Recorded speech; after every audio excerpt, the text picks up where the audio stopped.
একসাথে সংসার করতে গেলে স্বামী স্ত্রী বলেন, ভাই ভাই বলেন, কিন্তু মা সন্তান বলেন, সব জায়গায় কিন্তু একটা মতবিরোধ মতপার্থক্য থাকে।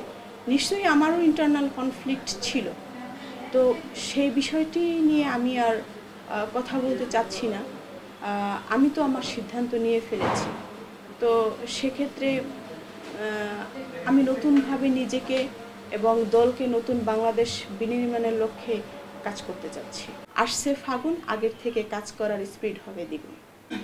পৃথিবীতে আপনি তখনই সফল হবেন যখন আপনাকে নিয়ে সমালোচনা হবে। তখনই আপনি বুঝে নেবেন আপনি রাইট ওয়েতে হাঁটছেন, যখন আপনাকে একটা কাজে বাধা দেয়া হবে। তা তাদের এই মন্তব্যগুলো, বাধাগুলো আমি মাঝে মাঝে একটু ভাবতাম যে আমি কি সঠিক সিদ্ধান্ত নিয়েছি। কিন্তু যখন এই মন্তব্যগুলো দেখি, যখন এই কথাগুলো শুনি, তখন আমার কাছে মনে হয় যে না, আমি সঠিক পথেই আছি এবং সঠিক পথেই হাঁটছি, সঠিক যুগোপযোগী সিদ্ধান্তই আমি নিয়েছি। তা না হলে এই ধরনের প্রোপাগান্ডা আমার শুনতে হতো না। মানুষ খুব কিছু কিছু মানুষ অন্যের সফলতা দেখতে পারে না। তো সেই জায়গা থেকে নানান ধরনের মন্তব্য আসছে। সবাইকে স্বাগত জানাচ্ছি। ভালো লাগছে আপনাদের এই মন্তব্যগুলো, কারণ আপনাদের এই মন্তব্যগুলো আমাকে ধাক্কা না দিলে আমি কাজ করার হয়তোবা আরও বৃহত্তম পরিসরে কাজ করার স্পিড হয়তোবা আমার স্লো হলেও হতে পারত। কিন্তু আপনাদের এই মন্তব্যগুলো আমাকে আর স্লো করার সুযোগ দিচ্ছে না। রাজনীতিতে কিছু দল আছে যারা পুরাতন বলে দাদাগিরি দেখায়। এই দাদাগিরিটা ছাড়তে হবে, কারণ এই জুলাই আগস্টের পর, 24-এর পর আর কারো দাদাগিরি থাকবে না। দাদাগিরি করবে বাংলাদেশের জনগণ। এখন বর্তমানে পলিটিক্যাল রেভলিউশন চলছে।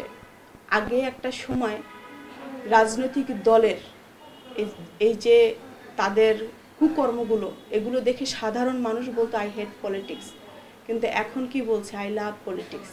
তো সেই জায়গা থেকে এই দেশ গণতান্ত্রিক দেশ, এটা কোনো রাজতন্ত্র না যে রাজার ছেলে রাজা হবে। গণতান্ত্রিক দেশ, রিকশাওয়ালা এই দেশের প্রধানমন্ত্রী হবে, কৃষকের ছেলেও এই দেশের প্রধানমন্ত্রী হবে। সেই সুযোগ করার জন্যই তো নতুন রাজনৈতিক দলগুলো আসতেছে।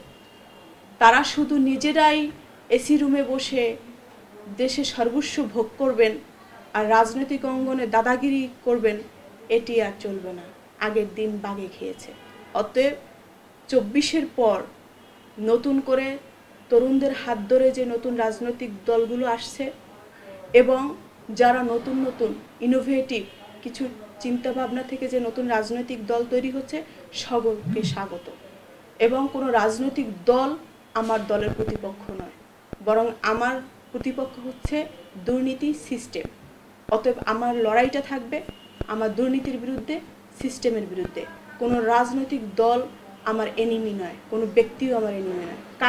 কারো বিরুদ্ধে ন্যূনতম কোনো ধরনের অভিযোগ, কোনো ধরনের কুৎসা কিছুই আমার পার্টি থেকে আপনারা পাবেন না আশা করছি। তো সেই জায়গা থেকে বলবো, আপনারা কথাবার্তা বলেন কিন্তু অন্যকে ছোট করে নয়, তাহলে নিজেই ছোট হয়ে যাবে।